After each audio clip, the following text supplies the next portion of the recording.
Welcome to ProjectME, the podcast. I'm your host, Tiffany Carter, the founder of ProjectME, multi-millionaire entrepreneur, former TV newscaster, money-making expert, female empowerment speaker, and self-proclaimed office supply addict. My mission is to take the mystery out of making big money. Every week on ProjectME, the podcast, I'll share success tips, strategies, and stories from other entrepreneurs, experts, and millionaires, showing you exactly how you can achieve your most exceptional life. Now let's get to it.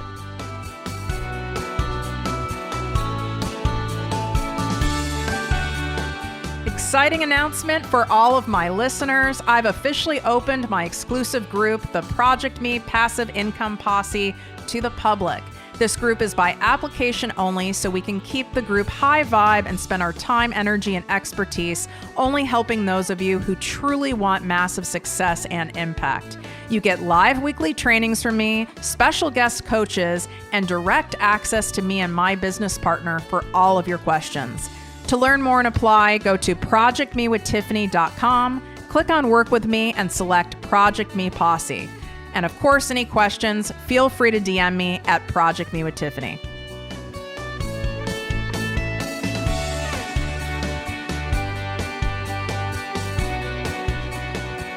Welcome to the podcast and posse, ProjectME with Tiffany Carter. I'm your host, Tiffany, and I am here not only to entertain you today, but to tell you some interesting shit that I want you guys to think about, using some of my own personal journey from going from 5 figures to 6 figures to 7 figures, and what has changed in my life as I went through those different stages of financial success.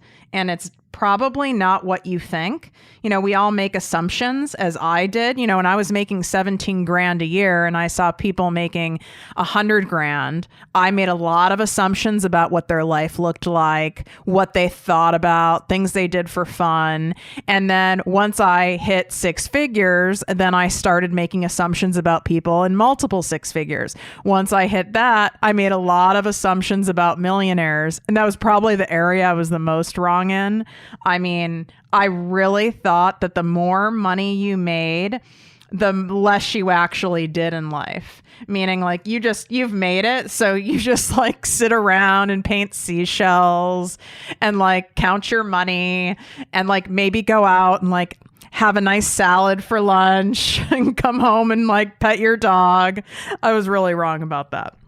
So let me go through some things that changed as I went through those different income levels. I mean, there's a lot of stuff, but I want to share the ones that I kind of am almost like giving you a heads up about. And it's not like they're all negative. I just want you guys to know like kind of what to expect.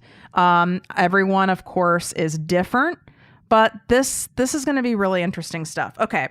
So the first thing I noticed is as I grew from, 5 figures and then 6 figures, I started to put a higher value on my time.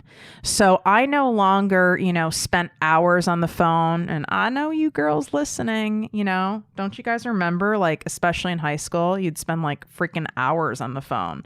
I mean, hours, like it was insane. And I did that like in my 20s too. It was like hours on the phone. And it's not like, I wasn't having fun, but like I can't even look back and remember what those conversations were about. I mean, they were probably like me doing role plays of going on a date. Like, oh my God, he said this. Should I say this? And he texted me this. And what about that? I'm sure that was probably what the whole thing was about, sadly. And like me buying like a pair of True Religion jeans. Who remembers that brand?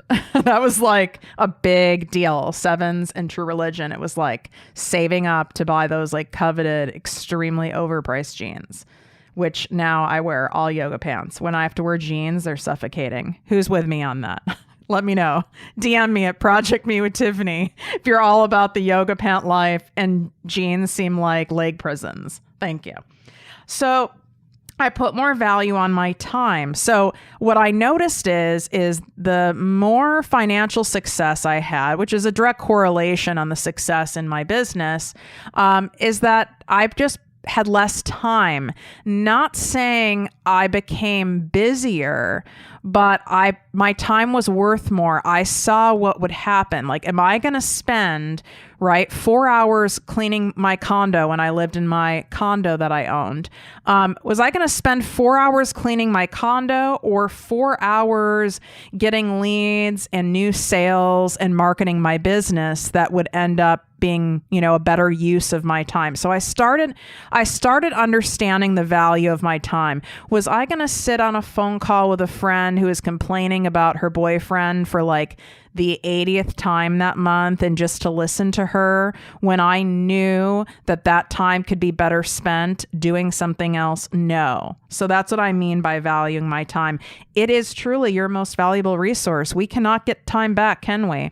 And I sure damn near try with Botox, and that doesn't work. It might smooth out your face, but it does not buy back any time. That's for sure. All right. So the next thing is the value on my health. So I was running, ragged. Those of you who are loyal listeners, if you're new listeners, you need to go back and listen to a lot of like the earlier episodes. I share a lot about health crisis I got into about 2 years ago. I still have a chronic condition that I manage, and it was as a result of me running like a spaz, full-blown workaholic, 12 to 14 hours a day, 7 days a week, because that's what I thought it took to, create a successful business. I didn't know any better. I was going based off prior modeling growing up, and also what like being in the corporate environment teaches you. I mean, large corporations, especially when you're in like the sales and marketing side, oh, they're very pleased to hear if you work 12, 14-hour days. Like, people brag about it. It's bragging rights. Who's the most exhausted, right? So I thought, right, the people who I admired even in the corporate world, who were maybe when I was a sales rep and they were managers, when I was a manager, maybe they were a director, they seemed like they even had less time. They were traveling more run down, more exhausted. So to me, that meant, okay, the more exhausted I am and the more I work, the more reward. So therefore, I created that, right? It's like a weird self-fulfilling prophecy. So believe me, I was exhausted. I truly was exhausted, but so was everyone else. So I thought that was normal. So when I started my business, because it was my baby and it wasn't just making money for a big corporation and commission and bonus checks, I even ramped that up further. I have no idea how I went on that many years working at that level. Well, that's not true. I do have an idea, and I've shared some of it. I mean, I used coffee. I used sugar. I used Adderall. I mean, I used a lot of extra things. Like I used, what was that stuff called? Is it phentermine? A lot of you guys who are in the fitness industry who are listening know what I'm talking about. Basically, it's legal speed. So I really was breaking down, but I just kept piling on products in my health. Plus, I also had a workout addiction, an exercise addiction, which is a form of an eating disorder. And so you guys know when you like do a workout, even if it's a short workout, it does get your adrenaline going and endorphins. So I used that too. So I didn't have any value of my health. I wasn't thinking about my health. I knew it probably wasn't good that I was getting a sinus infection about every 6 weeks, like a full-blown antibiotic necessary sinus infection. I had walking pneumonia many times. was in the hospital needing fluids, all sorts of things. I knew that probably wasn't normal. Although I did surround myself with other people where the same thing was happening. So it did normalize it a little bit, but deep down, I knew it wasn't normal, but I didn't prioritize my health. I didn't want to stop because my eye and my ego were on the prize of, success and cash and prestige and all that stuff. And I thought, well, this is just what you have to do to make it. And I'm going to keep going until you make it. So basically completely abandoning and abusing my body. That was a long way of saying I didn't place any value on my health. But as I reached those different financial, milestones and tiers, like in the multiple six figures, I went, wait a second. My health isn't improving, but yet now I'm reaching these financial milestones. Something's got to change here. This isn't good. So as I, got to the level where you could consider me like a millionaire, where you actually have like millions in the bank, I like, making sure that's clear, because there's people who say they're 7 figures. They might gross that, but they don't have that like in their bank account. So I'm not saying it to brag. I'm just saying it for, I guess, validation and proof and clarity to you guys, and to be just really upfront. So once you could consider me that, I went, okay, I have millions in the bank. That's impressive. And my health is really bad. Like, this isn't okay. It's not like I saw the light. It wasn't like, okay, now you're trying to get to 10 million. That's your next goal, Tiffany. So what, at 10 million, all of a sudden, magically your health is going to be great? I finally realized that I wasn't going to reach some magic dollar amount where I could then just like rest for eternity and my health would be great. So I put a higher value on my health. When I did that, I started realizing, oh, wow, you can actually make more money by doing less. I never realized that, because society also teaches you like more, hustle, grind. Such a lie, such a freaking lie they feed us. You can do and make more impact, more of everything by doing less, meaning quality of the hours you spend working, not the quantity. And so I really started valuing my time even more than I already had at that point, and my health. And then what I noticed happens, which tests your value on your time and health, is the more money you make and the more, I guess you could say, higher profile. I mean, listen, it's not like, I'm Kim K over here. But the more high profile you get in your industry or in your niche, and the more people, who know you do well, even if you're not someone like who brags, but it's kind of obvious you have luxury cars, live in a nice place, just, people can tell. That's when the energy vampires really come out. It's like, I feel like they're all like hiding in some like waiting room somewhere, and they're just like waiting to come out, like when they like see people get successful. It's like, you don't really get as many energy vampires when you're broke. You might get like toxic people. But when I say energy vampires, I mean like people who want to pick your brain. It's like, oh, I just want to pick your brain. Oh, I need your advice. Do you just have a few minutes?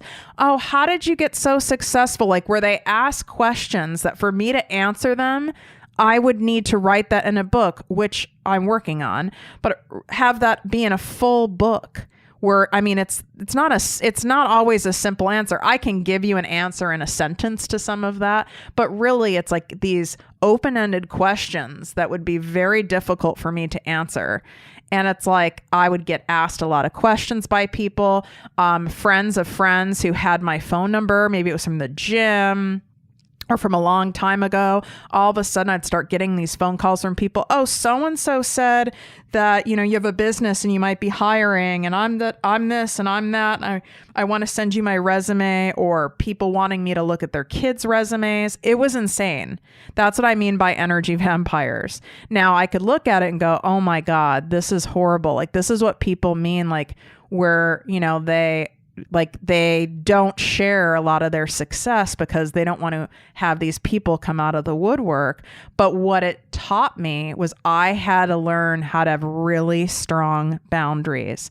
I mean, to where it was, I kind of felt like I was being a bitch, to be honest. And truly, as a female, when we are really strong, not mean, but when we're strong, we're often taught that that's bitchy, and there are people who see that as bitchy. But if a man, and for the men listening, feel free to like jump in on the conversation and DM me, but it's like, if a man is strong, then a guy's just a strong man, right? There's like a respect. But if a woman's strong, it's like, God, she's kind of hardcore. She's a hardcore bitch. Like, I've been called bitch probably more than anything, in terms of if we're wanting to put a negative label on it, to where I say thank you now. Like, I start laughing and I say thank you, because if I'm being a bitch, that means mama has some boundaries. So yeah, if that's what it means for a female to have a strong voice and boundaries, that I'm a bitch, then you're damn right I'm a bitch, because I'm not going to let you suck my blood dry, because I now value my time and my health above all else. Because without that, How could I show up and be present to help all of you who are listening right now? How could I show up and be present in my close relationships? How could I be building the second business, my baby, Project Me with Tiffany Carter? How could I do my private one-on-one coaching or my Project Me passive income posse, or go speak on stages and help people, or go work with my girls who've been sex trafficked in nonprofit organizations? I can't do any of that without my energy and health. So if that means I am a badass bitch when I set boundaries, well, then I am. And that's fine with me. So it taught me to have really good boundaries. I still get tested. It's a lot easier for me now. But when I first started having to set them, especially when these were like, I don't want to call them close friends, although that happened too. But most of those people aren't in my life anymore. That's a whole nother episode. But it's like I call them gym friends, like those people you see at the gym who you've known for years, but it's not like you go and hang out necessarily like on the weekends together, but you see them all the time. I saw them all the time, so I didn't want to like be a bitch. I didn't want to set a boundary, another B word, because I didn't want to be uncomfortable, when I would go to the gym, like a place, of solace for me. This goes same with like when I would, get my brows done. I mean, these energy vampires were everywhere. I mean, all of a sudden people are seeing, oh, wow, like Tiffany wasn't just playing and like being a entrepreneur. She's an entrepreneur and really growing and making money. And I want some of that. So I'm going to pick her brain until she has nothing left. And it's like, at first I let people because I felt I didn't have enough self-worth. I didn't value my health or my time enough because of my lack of self-worth. I felt like that was a way of giving back. But what I didn't realize, if you're not giving back or being of service, if you're coming out of a place of fear, obligation, or guilt. So fog, if you're coming out of fear, obligation, or guilt, and you're not doing it where it's truly like for fun and for free, then you're not really being of service and giving back. Like me doing this podcast episode, it costs me money to produce this. It takes time and energy for me to give this, amazing resource to you guys, but it's for fun and for free. I do it because I want to do it. It's also a wonderful, business leader, right? For people to, get exposure to me, learn about me, want to do private coaching with me or join my group or whatever it is. Like there's a strategic element to it, but I also genuinely love it. And I feel you guys can feel that in the episodes. That's why I feel this podcast has done so well in such a short period of time, because it's coming from true service. It's not like, oh, this is another thing I have to do in my business. Would you guys do me a favor, by the way? Take a quick screenshot and then share this episode and tag me at Project Me with Tiffany. I would super appreciate it. You can share it on Instagram, tag me at Project Me with Tiffany, or at Facebook, same thing, at Project Me with Tiffany. Share the love of this episode, of this show, and it helps us continue to grow. I'd super appreciate it. So back to this boundary thing. So I didn't want to feel uncomfortable. And then I just had to get to that point that I teach you guys, the fuck it point. Fuck it. I'm going to be uncomfortable. I show up to cycle class or to ballet bar and I get the stink eye, or people start ignoring me because I set boundaries and I didn't let them pick my brain to death. And then, oh well. And guess what? That did happen. I mean, it happened a lot. In fact, it still happens when I go, and I just don't care. It's a fuck it. Like last time I checked, they're not paying my bills. They're not cooking me dinner. They're not cleaning my house. They're not giving an equal exchange of energy and offering any form of or way of being of service back to me. So I really don't care. They feel entitled to my brain. It's like, I quantified it in another episode. I think it's $6 a minute to pick my brain. It might be $8. It's either $6 or $8, but that's my response now. Someone wants to pick my brain. Absolutely. It's $6 a minute. And their face is shocked and they think I'm joking, and I'm not. So no is a complete sentence. That is what I learned. Also, my friends changed. So I touched on this a little bit, but my friends, when I was making $17,000 a year, when I was making $54,000 a year, 72, I'm just remembering like the different points in my career when I was at different numbers. And when I was at 90,000, 110, it's not like all of a sudden I went from like, 54,000 to 250,000. That wasn't my journey. Although some people might have that journey, that wasn't mine. I had a lot of stops along the way. My friends are completely different now than when I was in the multiple 6 figures to 7 figures. There's only one person who's still in my life, meaning like close to me in my life. I don't mean like Facebook friends, like close to me in my life. From before. And that's that. And it's not because of me going, oh, I'm, super important now and I make all this money. No, that's not what it is. It's that other people get really uncomfortable with success if they're not following their own dreams and they're not happy with their own life. So me shining, me going for it, me doing the thing, me being scared and doing it anyway, that casts a big shadow on people who are too afraid to do it, are procrastinating, are being lazy, are blowing it off, the unwilling, so to speak, right? I mean, the only difference is I'm willing and they're not. So my willingness makes a lot of people uncomfortable. And it was just, people would say things like, oh, well, I don't want to have to work work as much as Tiffany, so I'm not going to do it. Or I got this a lot from people I dated. So for those slew of people who I've dated, who have found my show, and I know some of you have, you know who you are, who said things to me like, all you care about is money. You're all about money. Money comes first for you. I was told that a lot. And it really, for quite a long time, it bothered me, which is part of what led to me losing almost $1 million by the time I was 30.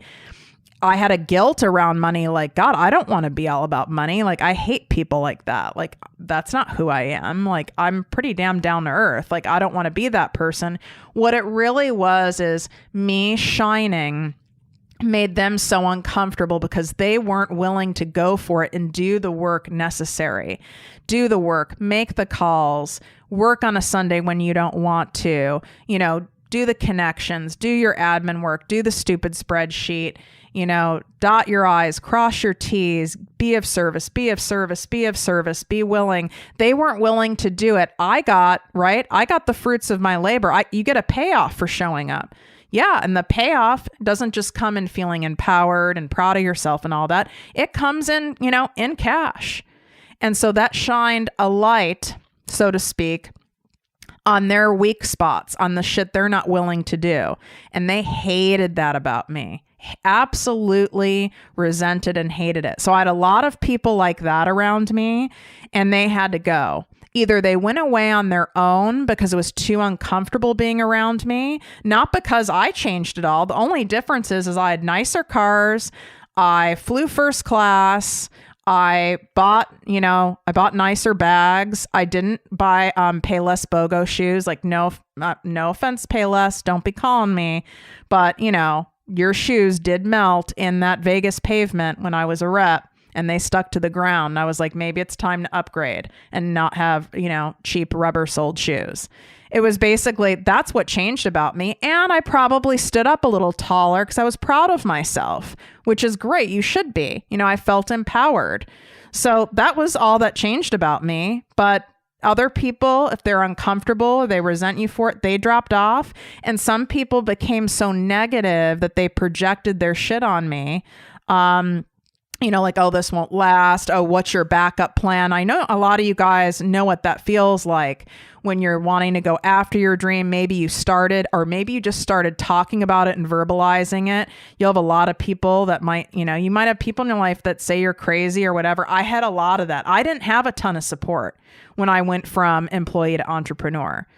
So you're very blessed if you have a lot of support. You have my support. I can tell you that. So if you're someone who doesn't feel like you have a lot of support, you damn sure have mine. You can always DM me at Project Me with Tiffany. I spend 2 hours each day dedicated to my DMs, and I do it with a smile on my face because I'm not coming from fear, obligation, or guilt when I do that. I'm coming out of service. It's a way I build more connection and rapport and help with you guys. It feels good. And also, strategy-wise, when you help people, they generally want to work with you and buy from you, right? Not just when you're taking, asking for something. You're being of service. You're a good person. So a lot of these people had to go. I get asked a lot, like, God, does it feel, have you guys heard the expression, like, it feels lonely at the top? And I don't know what the fuck the top is, but I know that's an expression. I never really understood what that meant. Well, why would I, before? Because I wasn't in a position where I guess you could say, I was at the top. Well, the top is like, I guess what they're saying is like being like the CEO or something like that, being the CEO or president of a company. I understand what they mean. You end up having fewer friends, but it's quality over quantity. You're highly selective. And it's very important who those people are, that they're supportive, that you support them. You value your time so much. Not that my time's any more valuable than someone who's delivering my trash, but it's just that I value my time more than I did when I wasn't making shit, because I value myself more and I can see what happens with my time. I am spread a little more thin, and I know the impact that I can have when I'm showing up as my best self. So I would say when you get to a point where you're, so to speak, as they say, at the top, there are times when it can be lonely, but as long as you surround yourself with the few and mighty, it's a beautiful thing. You don't need a whole bunch of people, clinger honors. That's ego, right? To say, I have all these friends and acquaintances and boss babe friends and guy babe friends or whatever they're called, that your ego might like that. It may make you feel more connected and important, but I want the people who are going to be there when the shit hits the fan. I want the people who I can call and be honest about what's going on in my business. And they're there, whether it's, times are riding high or times are riding low, because you're going to have both in business. I want people who actually, their words and actions match. That's all I have time for. So I wanted to give you guys that look on what it is. It's not as though like you reach a certain point of having a certain number in the bank and you just like sit back and go like, oh, cool. Like I've made it. I don't need to do anything now. No, you know what happens? You get to that point, whatever your marker is. Maybe it's 100,000, maybe it's 60,000, maybe it's 250, maybe it's 1 million, whatever it is. Once you get to that point, because I know you will, once you get to that point, you then create another point. You then create another goal, because that's just what you do. You end up creating another goal and you see a bigger picture unfold for yourself. You see that you can make more impact and you can do more things. And then it becomes less about the money, right? If it was all about the money, I wouldn't be doing this. There's other things I could be doing that would be making me a lot more money a lot faster, right? So it's not about the money at this point. For me, it's about the impact. It's about giving back. It's about changing lives. It's about empowering other women to be financially free, to not depend on any person, job, institution, whomever, Uncle Joe, Uncle Betty Sue, not to be dependent on anyone to make their own way. It's such an empowering feeling, and not that money's everything. It's certainly not. But let me tell you something, that knowing you have that and you make it yourself and you can buy yourself whatever it is you need in life, the luxuries in life, plus the necessities in life, it's such a wonderful feeling, because then you're always making decisions from a place of being of service and gratitude and love versus fear, anxiety, and you're forced into it because you need to, pay the bills. And that means so much to me, to teach women that. That's like a huge blessing and an honor to me. So I just want to give a shout out for all of you guys who are going after it. You guys are the willing, and the willing are the ones who win. That's really the only difference, is that The people who don't win, they're unwilling to do what the willing people will do day in and day out until they achieve the damn thing. That's the difference in a nutshell when you sum up success. And I know all of you have it in you, or you wouldn't even be attracted to me or attracted to listening to the show. You'd be listening to, I don't know, not that I don't like Howard Stern, but you'd be listening to like Howard Stern or something like that instead. But you're listening to this show because you are the willing and you are going for it. So I want to acknowledge you and thank all of you guys for being such great listeners. Would you do me a favor? If you haven't already, would you go to iTunes and leave a 5-star written review? So don't just click on the stars. Right underneath that, it says, it's kind of small actually, but it says write a review. I need a 5-star written review from you guys. It takes about 90 seconds. If you don't know how to do it, Google it like everything else. It's very quick, step by step. That would really help me out. That's how that algorithm works in iTunes.